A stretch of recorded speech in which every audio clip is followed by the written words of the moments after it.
Common values. Common goals. Common sense.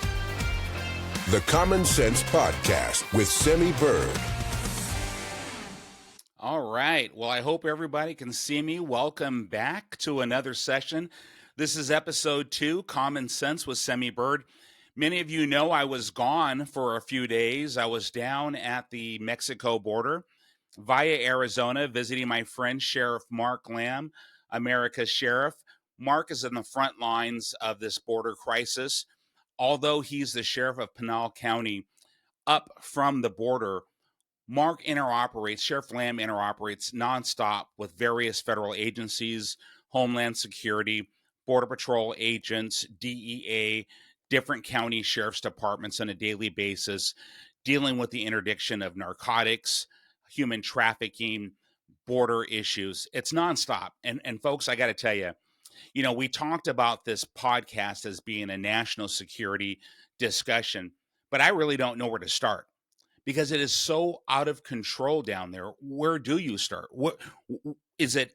Is it the national security aspect, the fact that our borders are wide open to what we call special interest aliens, and the fact that we have, as of today, 172 special interest aliens that have been apprehended at the border? And when we say that, just so that you understand what we are deeming as special interest, these are individuals who are on the Homeland Security's terror watch list or the FBI terror watch list who have been apprehended. Imagine those who are on those got-away rosters. And by the way, Secretary Mayorkas was just testifying on Capitol Hill a week or so ago, and he just let a bombshell off. He said, we have noted 600,000 gotaways. 600,000 gotaways. And when you say 600,000 gotaways, that is a guesstimation. That is not even accurate. We anticipate it's probably double that. And that's talking to those sheriffs that are on the ground, boots on the ground down there. And so we literally are in a border crisis which transcends to what we would call a national security crisis. And so when we have these special interest individuals who can represent different nations that have hostile intent to America, that is a problem for us. That is a huge problem for us. We could talk about the fentanyl issue, and we will talk about the fentanyl issue. But let me just get back to the trip. It's overwhelming, really.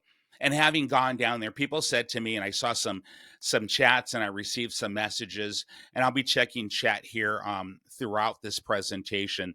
I had some folks ask me, Semi, why did you go down? I mean, you're running to be the governor of Washington State. What does that have to do with Arizona or the Texas border? Well, it has everything to do with the border because, as Sheriff Lamb has noted, our open borders on the southern border makes every state a border state. And what does that mean?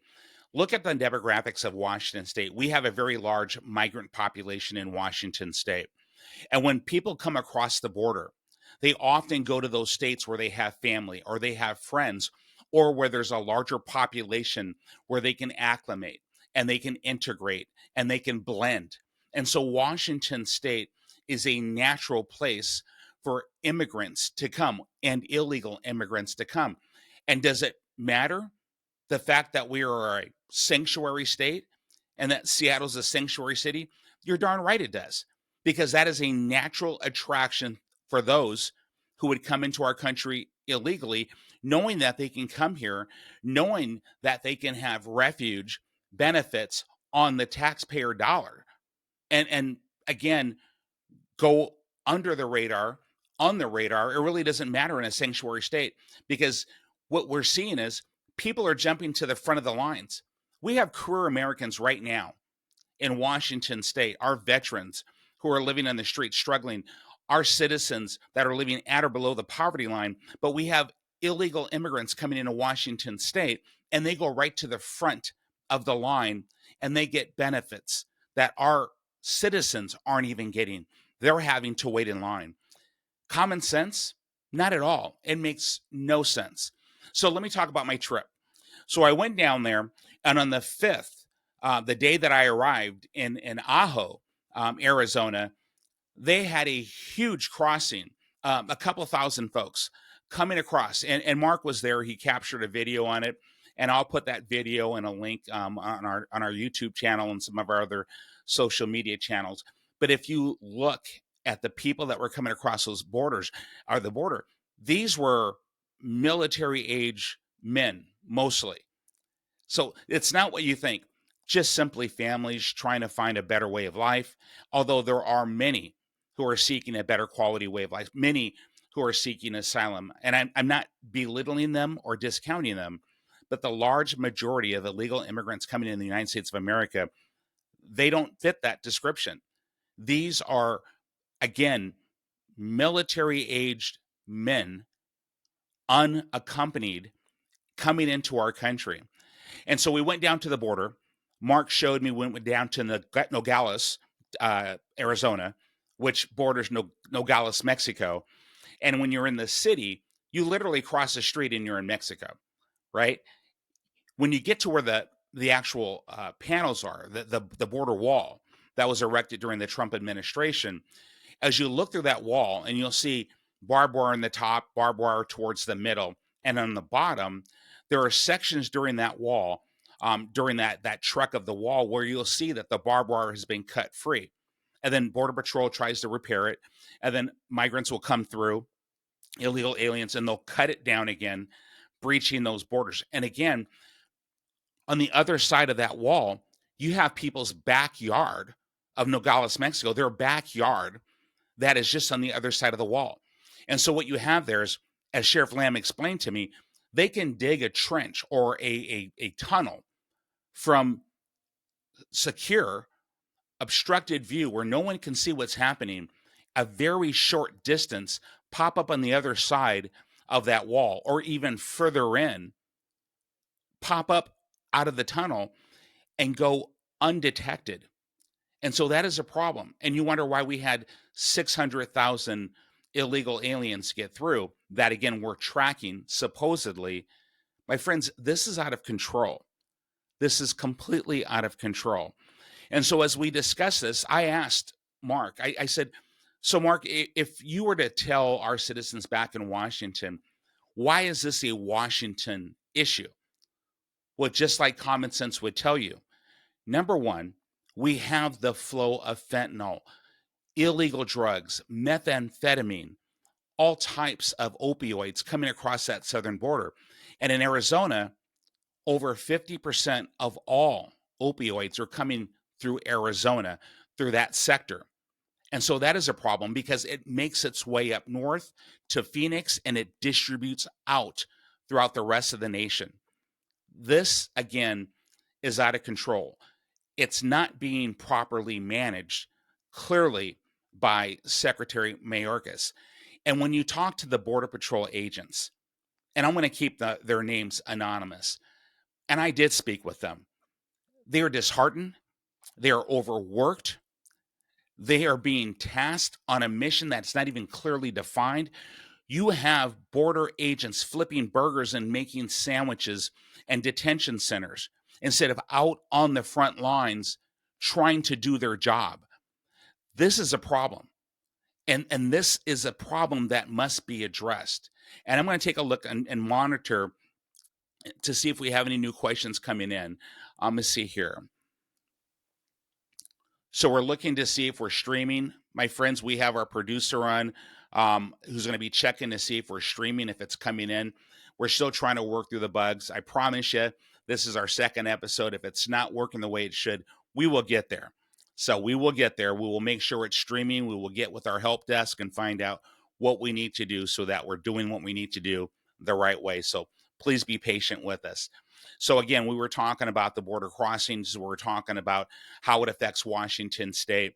And we were just talking about those Border Patrol agents. Instead of having a defined mission of getting out there, patrolling the borders, using technology, using ISR, we call that intelligence, surveillance, reconnaissance, using technology to assist our Border Patrol with tracking, surveilling, so that they can properly and effectively and efficiently interdict illegal aliens coming across that border, illegal immigrants coming across that border, you now have them flipping burgers and making sandwiches in border detention facilities because they're understaffed and overworked. They're working overtime nonstop. Imagine the stress that is on them, their families. And again, here's the frustration.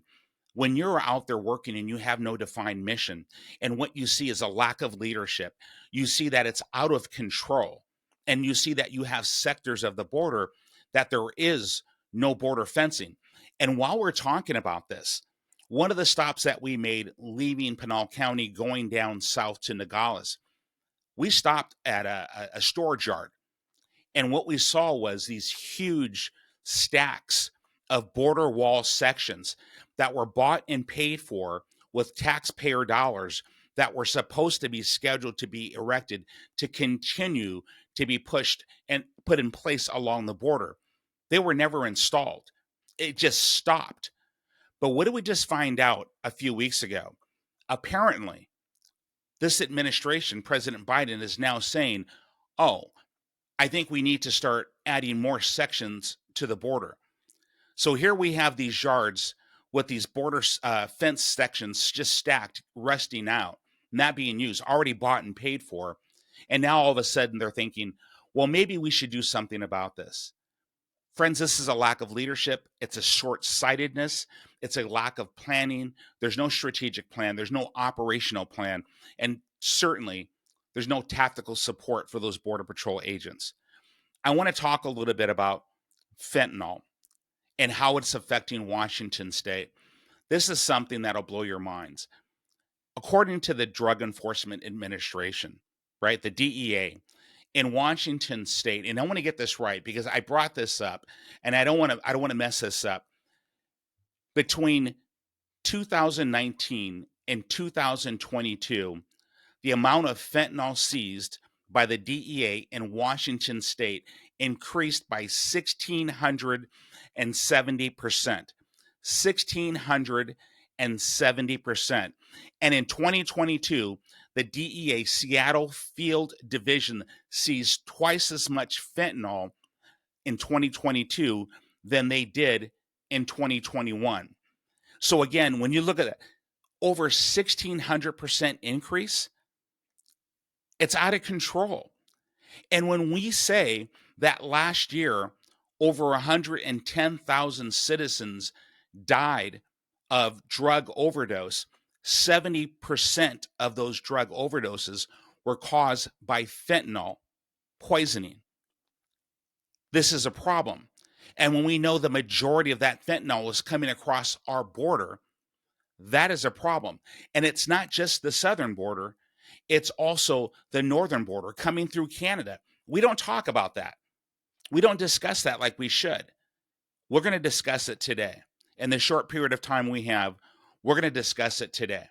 And so fentanyl, the number one killer of American citizens between age 18 and 45, the number one cause of death. When we know this, the CDC knows this, the administration knows this, our state government knows this. But just a few weeks ago, Bob Ferguson was talking about putting together a task force to interdict the drug flow of fentanyl into Washington State. A few weeks ago, you see what's wrong with this picture. And I'm not one to blame.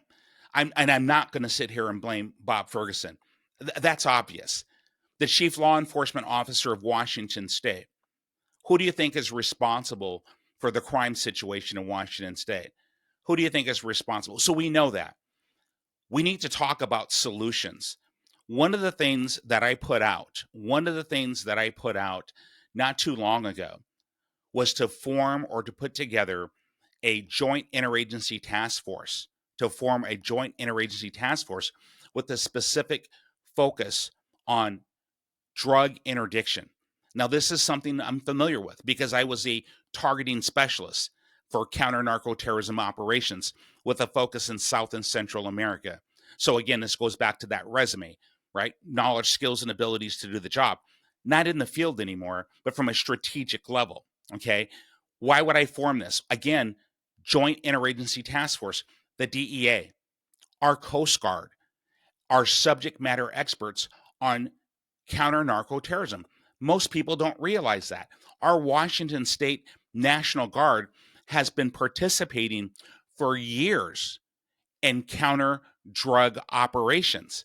We don't talk about it, and that's fine. We could say OPSEC, okay, I get it, but there's nothing classified here because it's a misuse. We're not even utilizing them the way we should. Well, under our administration in the future, let me just break it down. We will form this joint interagency task force. And by the way, a JIADF is not anything new. I've worked in JIADFs, JIADF South, JIADF West. I've worked with them. I know what they're capable of. The partnership, that's where we're sharing resources. You remember what happened with 9/11? When one agency knew this, the other agency knew this, but we weren't talking together? There was a problem there. And because we had a problem that we weren't talking to one another, we saw what happened. Lives were lost. So, what I'm proposing is that Washington State, led by the Washington State troopers, our Washington State Patrol, will lead this joint interagency task force, partnering with other organizations. We are going to target the drug flow that's coming into Washington State. So, let's talk about this. We already know that there are certain areas in Washington State that are leading in terms of opioid deaths. Most people don't realize that Mason County, Thurston County, Grays Harbor counties, they're leading in opioid deaths. It's crazy. So if you understand that we already have cartels operating within Washington State, in Southwest Washington, we have the Jalisco New Generation Cartel, one of the most deadliest and dangerous cartels in Mexico. Up north, northwestern Washington, we have the Beltran Nieva crime syndicate.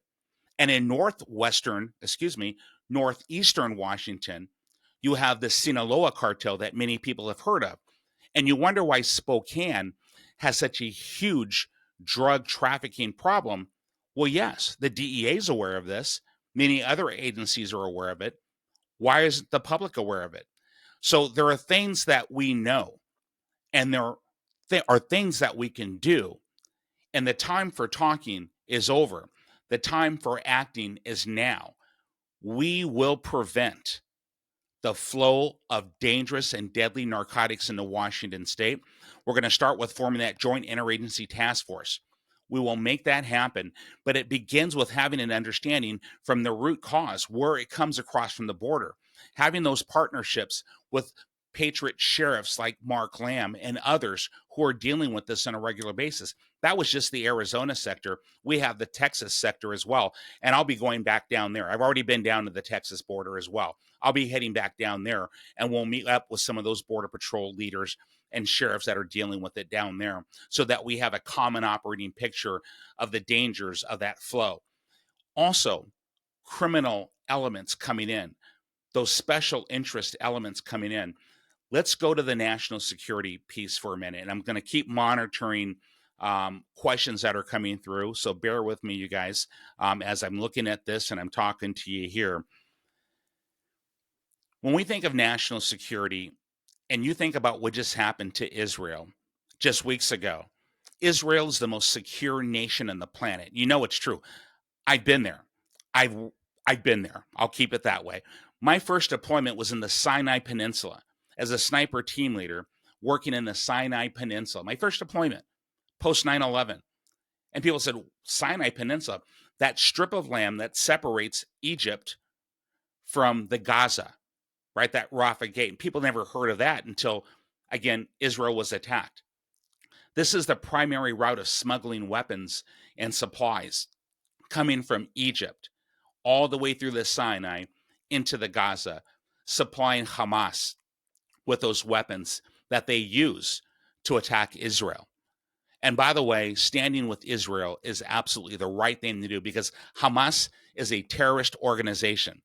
And if you don't understand this, Hamas is the government arm of Palestine.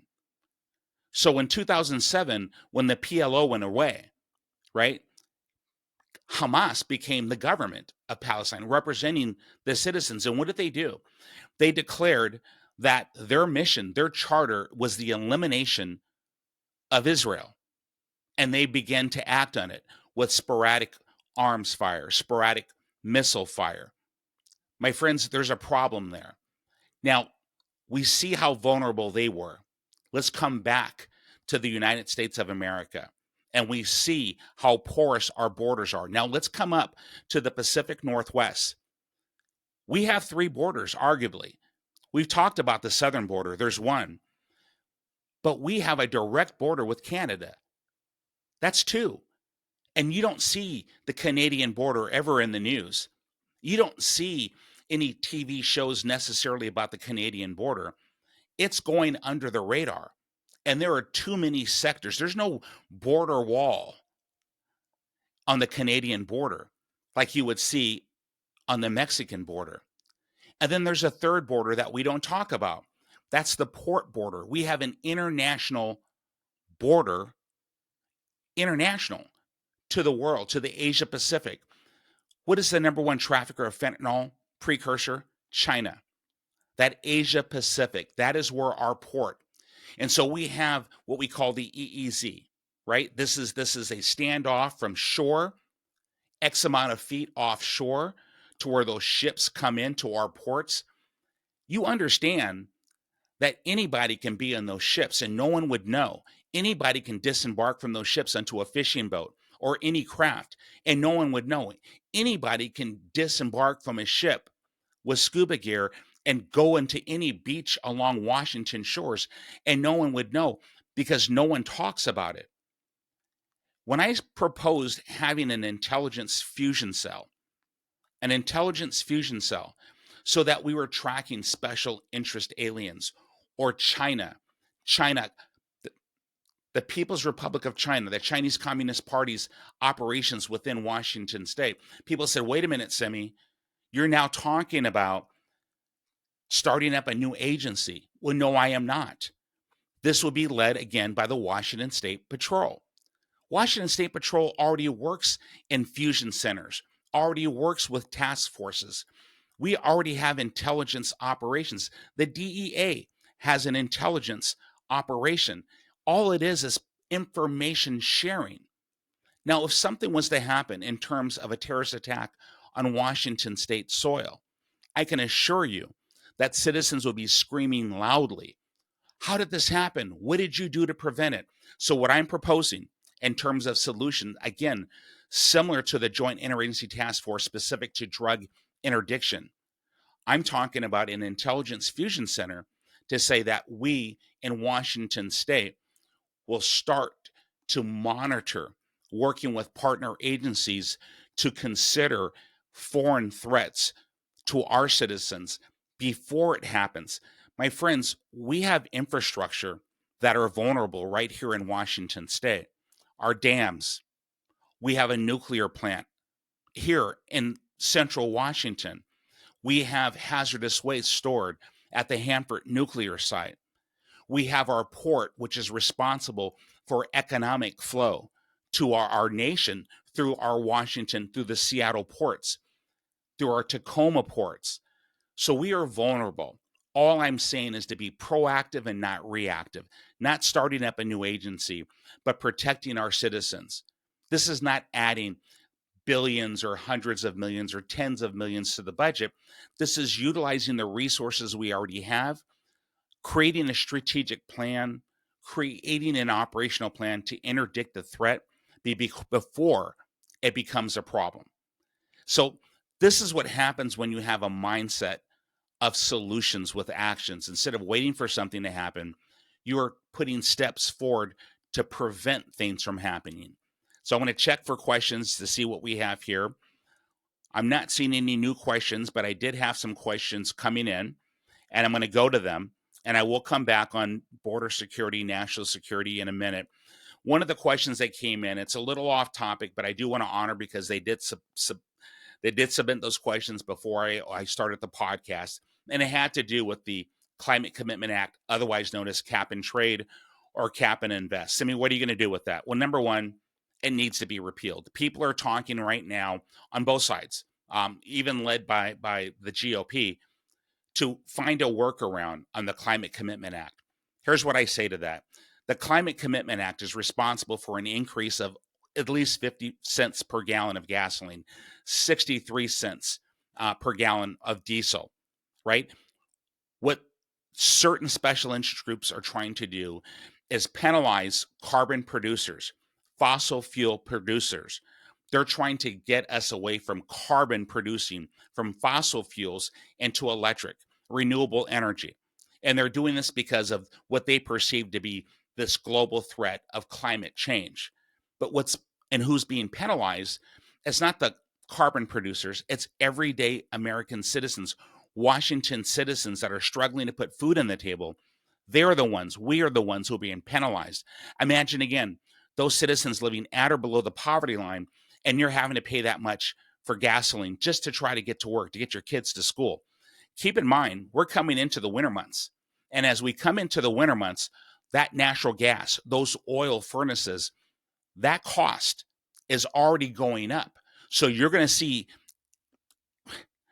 huge increase in your utility bills just to heat your home or to heat your living space because of this Climate Commitment Act. So the solution is simply this: to work to repeal it.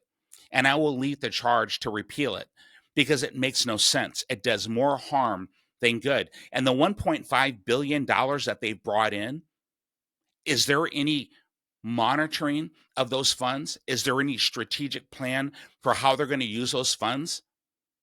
Are they going to use them on more programs to reduce climate change? Or are they going to use it on programs to lift people out of poverty, to fix our roads that are out of control, to deal with the homelessness? And by the way, when we talk about the homelessness, what is the root cause of homelessness in Washington state? Mental health and addiction. And what we were just talking about, fentanyl, the fentanyl crisis in Washington state. It all ties in. It all ties in. So we have some huge problems that we need to work through. And I saw a question coming up.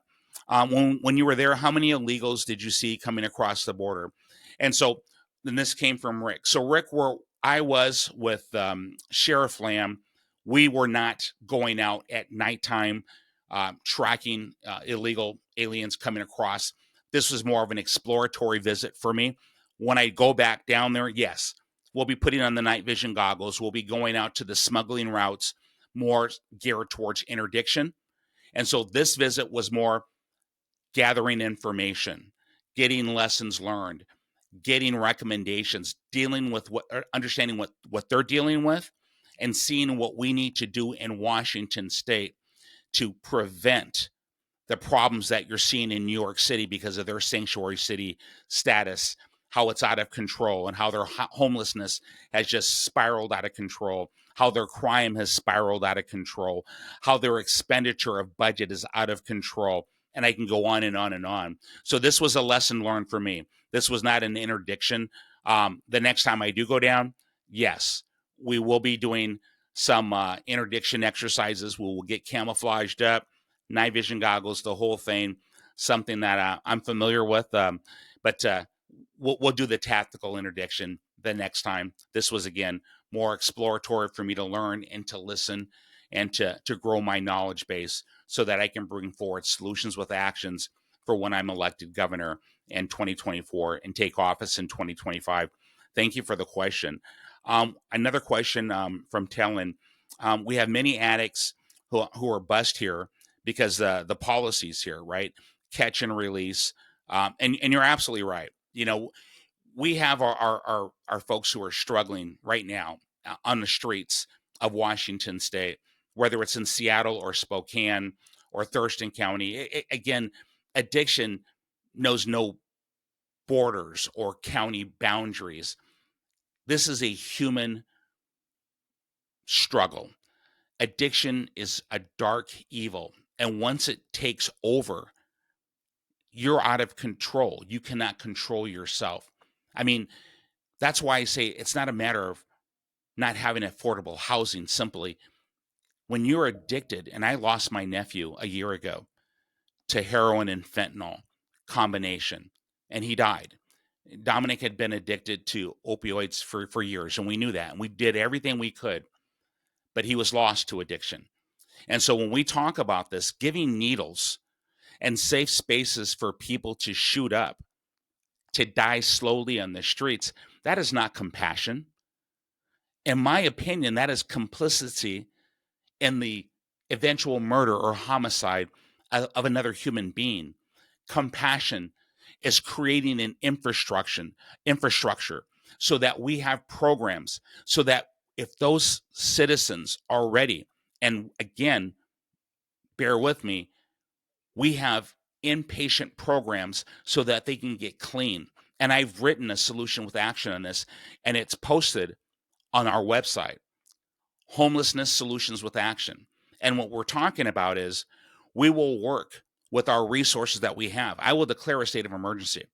I will activate our National Guard, not to go out in the streets. No, never. Right. And not taking away citizens' rights. No, never. I don't roll that way. Article 1, Section 1. My job is to protect and maintain the individual rights of our citizens, not to take them away and not to compromise. But the National Guard are subject matter experts. They bring in the highest quality of dental, medical, addiction treatment, psychologists, counselors, therapists. This is what they do. These are citizen soldiers that during the week, during the every day of their career, they're professionals and these skill sets. And then one weekend a month, they go to the other side, if you're living on the east side, and they drill, as we say, and they're utilizing their expertise and practicing. Well, now we say our National Guard can clear 10 acres of state land, put together an inpatient infrastructure so we can bring people, again, who are dying slowly in the streets, give them a roof over their head, give them a nutritious meal, get them clean of their addiction, bring in programs to certify so that they have skill sets to train them, partner with their business community. So when they graduate the program, we reintegrate them with their families. They graduate, they go into transitional housing, they have a job to report to, a good paying job on Monday. And because you put that light at the end of the tunnel, the recidivism rate has been hypothesized to be reduced by 40%. Typically, opioid addiction has a very high recidivism rate, but because they will actually have a job, a skill set, something that will give them an asset to continue to grow forward, they are more likely to stay clean and sober and grow and thrive. And now they are a producer, they're a taxpayer, they are spending money in the economy, they're back with their families. It's a beautiful thing. This is true compassion, not giving them needles so that they can die slowly in the streets. We need to rebuild our mental health infrastructure. And that's a whole nother discussion that we will have in another episode. So I just want to go through a couple more questions. Let me see here. Yeah, we're talking about first responders, border often, live stream and Cartel. Let's see, start shooting. Yeah, gotcha. All right. Now it's good stuff. This is good information that we're getting in from people that are tuning in. But again, solutions with actions is what we should be talking about. No more delaying taking action, bringing solutions forward to save our state. Look at Washington State. We have the most beautiful state in the nation. The most beautiful state in the nation. Washington State should be the tourist destination this side of the Mississippi. But if you go downtown and you see the homeless situation that's out of control, you see people living in despair, struggling with mental health issues, with addiction. That is not what Washington State should be about. We are much better. We are much better than this. We need leadership. We need individuals with a mindset of moving forward, growing forward, and bringing solutions with actions to make our state the best it can be, to bring real compassion. That's what solutions do. Is that not the common sense approach? Is that not what we should be doing? So when we talk about controlling our borders, and that Washington State is in itself at risk, not only from a national security standpoint, but from a drug flow standpoint, absolutely. There's so much what we can do, and we will do it. And that's why I'm writing solutions with actions. What else can we talk about from the visit? Mark pointed out something, Sheriff Lamb pointed out something. They often say that the majority of drugs, illicit drugs that are coming across, are caught at those those border checkpoints where the big semi trucks are coming across, those main crossing points. That is put out by Homeland Security and Border Patrol. There's another organization that also researches this, and this organization is based on different law enforcement agencies. They have come up with a different statistic. They believe that half comes through those main checkpoints.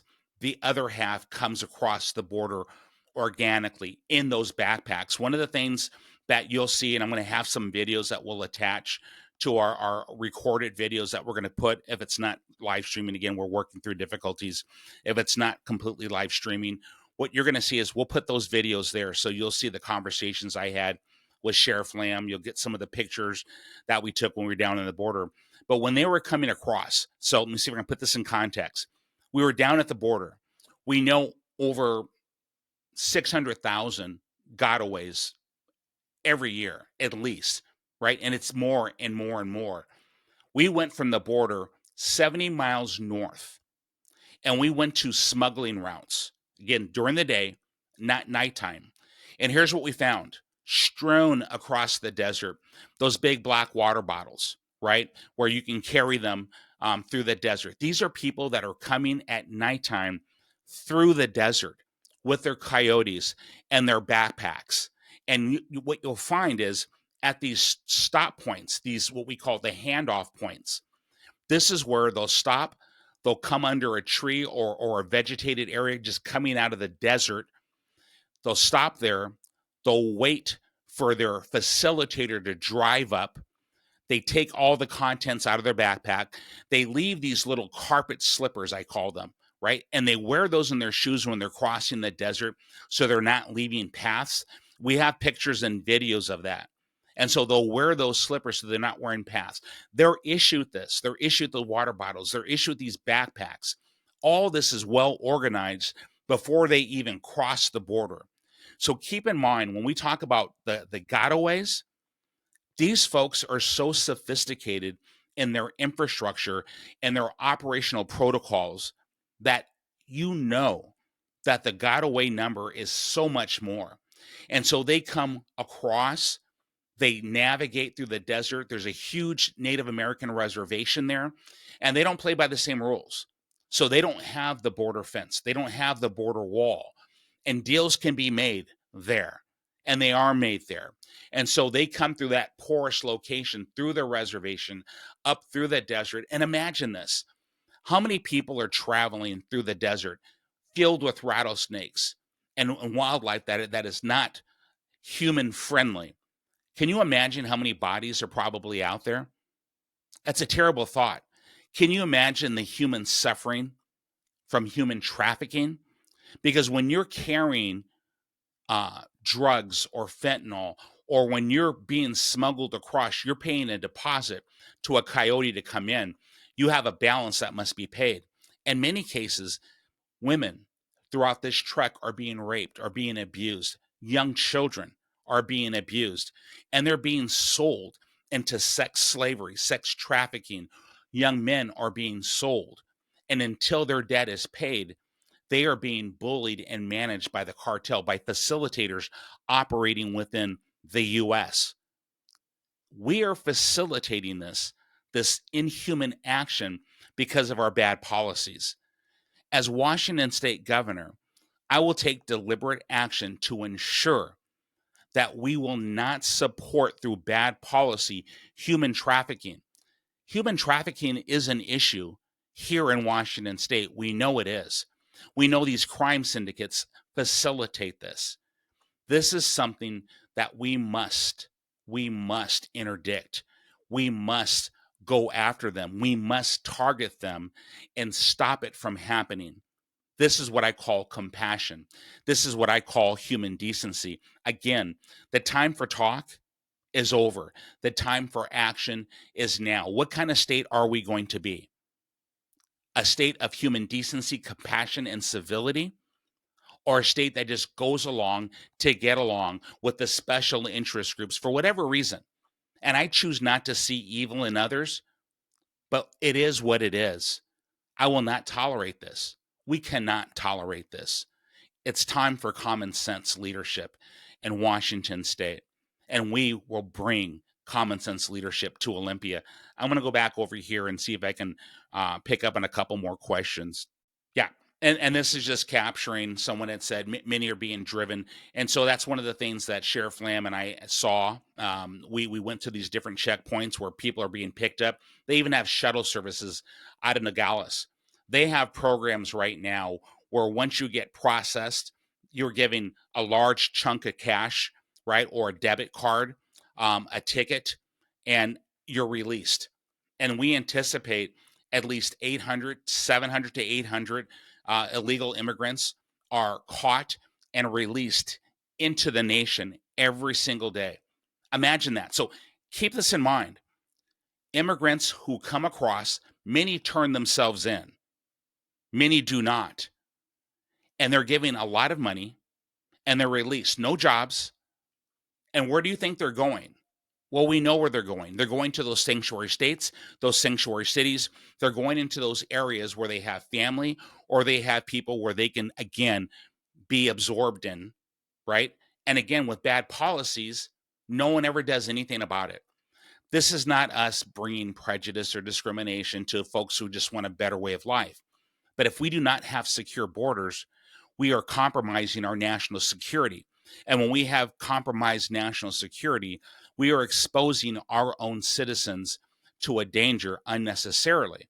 There's a responsibility we have in leadership. And if we're not doing anything about it, then we're not doing our job. We need change in Washington state. I went down to the border to get firsthand knowledge of what I needed to know. Again, I believe I need to know what I need to know so that I can do what I need to do. Meeting with Sheriff Lamb and his staff and his team, talking to those border agents, those leaders down there, getting that firsthand briefing from them, helping me to understand what is happening down there and how it affects Washington state. It is important. And again, that is just one section of concern. We haven't even got into the crime syndicates that operate freely within Washington state. Law and order is something else that we're going to tackle. And I have a strategic plan for that. Again, mental health and addiction. I have a strategic plan. Quality in education, academic excellence for our children. I have a plan for that. This is the difference, my friends. When we talk about common sense leadership, it's time to put people over politics. When I say that and I talk about getting back to common sense leadership, people are more important than party or politics. We must agree with that. I believe in that. And that's the difference in this candidate. I am a career American, not a career politician. I am not bought and paid for. I am not controlled. I am not indebted to anybody. I am of the people, by the people. And when elected, I will be for the people, and not just some people, all the people. Today at the airport, when I was coming back, I've got to share this. I met this beautiful human being, and this is a woman of color. And I approached her after another wonderful, beautiful lady behind the counter, a Hispanic lady. And I ordered my breakfast burrito, and she was so kind. And I was able to engage her with, my little bit of Spanish. And it was just a kind. And she said, "Have a blessed day." And I said, "You have a blessed day, sister." And we did all that in Spanish. And then I walked over, and that other lady I was telling you about, that beautiful woman of color, and she smiled, and we started to engage in conversation. And that conversation grew. And I said, "Where are you from?" And she says, "I'm from Seattle, Washington." And I said, "Where from?" She said, "Capitol Hill." And I felt that I could tell her I'm running for governor of Washington state. And she said, "You are?" And I said, "Yes, I am." And she said, "I need to get your information." And she pulled out her phone. She entered my name. I gave her my card.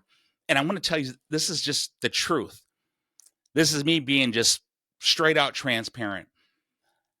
I wasn't sure how I would be received, because being a Black American Republican is not always welcomed in the Black American community.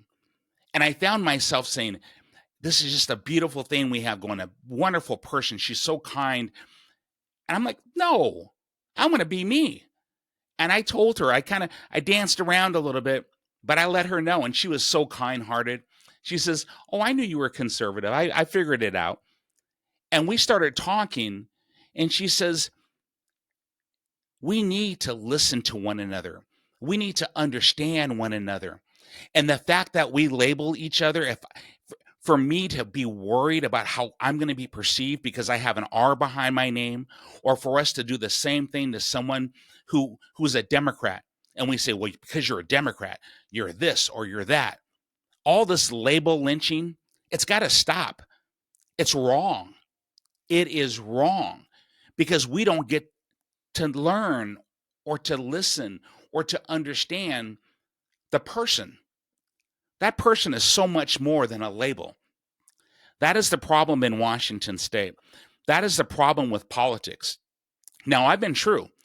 I've been a Republican my entire life, and I'm proud of it.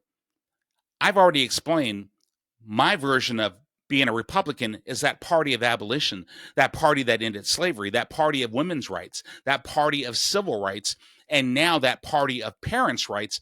I am proud of that. I am proud to say I'm a Reconstruction Republican. And what does that mean? That means that Dr. Martin Luther King Jr.'s dream is not done. Every American citizen should have an opportunity, equal opportunity, not equity of outcome. This is a system of meritocracy. But there's some barriers we need to break down. We need quality of education in all communities, not just wealthy communities. So there's work to be done. But if we're not having real conversations, respecting one another, we don't have to agree upon everything, but we should always be able to leave a conversation with a smile and with respect for that other person, and not be afraid to share who we are and value each other. And I told a young lady the other day who said, "Well, Simi, well, I'm not sure if you would support me because I'm gay." And I said, "Young sister," and I've said this many times, "I'm not here to judge your lifestyle. I'm here to protect your civil liberties. I'm a constitutionalist, and every citizen has a right to their happiness." That is what I believe. As governor, that is my job, to represent all fairly, equally. And that is exactly what I'll do. So please work with me. Understand what that common sense mindset means. We, the people, coming together. We, the people, honoring our heritage as career Americans, all colors, all races, all religions, that melting pot that made America what it is, this most beautiful nation. That's America. We are all colors. We are all races. We are all religions. That is America. That's why we only needed one flag, because it's America. We are all together, right? That diversity is the strength of America. I realize it. I know many of you support me. You realize it. We need to get the word out so other people realize it. So there's a few things happening, guys. I want you to go to my website, birdforgovernor.com, birdforgovernor.com. We have an event coming up on the 10th, right? It's a patriot event. We're going to honor our Semper Fi, right? November 10th, the Marine Corps birthday. Veterans Day is the next day, the 11th. So we're going to have an event. It's going to be in Graham, Washington. Go to our website, Bird for Governor. Go to events. It's free. We're going to have food. We're going to have fellowship. We're going to honor our veterans. We're going to honor our Marines on their Marine Corps birthday. And we're going to have a great time.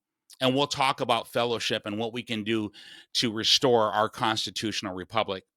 And then on the 15th at Kelly Farms, we're going to have another event. So go to birdforgovernor.com, go to our website, see our event, see what's happening. Let's get engaged.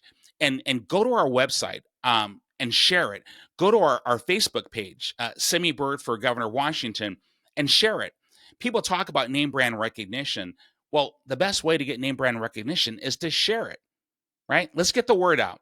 We're doing some good stuff. We're bringing some common sense, finally, to Washington State. This is a we the people movement, a we the people movement. And together, there is nothing that we cannot do when we work together and when we come together. This is common sense, my brothers and sisters. Common sense. Love for one another. Love for one another. And people say that. What kind of Green Beret are you when you talk about love and leadership? You lead with love. That's right, I do. I lead with love. Love thy neighbor as thyself. That's right. I said it. That's right. This is what I'm talking about. Agree to disagree. You have a different opinion than I do, then I'll shut up and learn from you. What's wrong with that? And maybe you can learn something from me. But because we approach it with a mindset of respect, and like that young lady helped me to understand, she was willing to give me the benefit of the doubt. She listened to me, and now we're going to meet. Right? I'll go to Capitol Hill and I'll sit down with her and meet with her. That's right. Jason Rand's captured that the other day. He says, Simi, you're doing something Republicans don't do. You have been going into the inner city. You have been working in the inner city of Seattle, talking to people. That's right. We should have been doing that decades ago. Well, you know what? I'm not more of the same. I'm something different. We value all career Americans. We are all brothers and sisters in this great American experience. That's what a constitutional republic is. That is what we, the people, are. And now it's time to bring back self-governance. We're taking it back. And with that said, until next time, thank you, everybody. Thanks for tuning in. God bless. And I will see you soon for our next podcast. And we'll put it out there. We'll talk about law and order, what we're going to do, some more solutions with actions, mental health and addiction, education. We got a lot of things coming. Stay tuned and we'll always get better. Thank you, and thank you.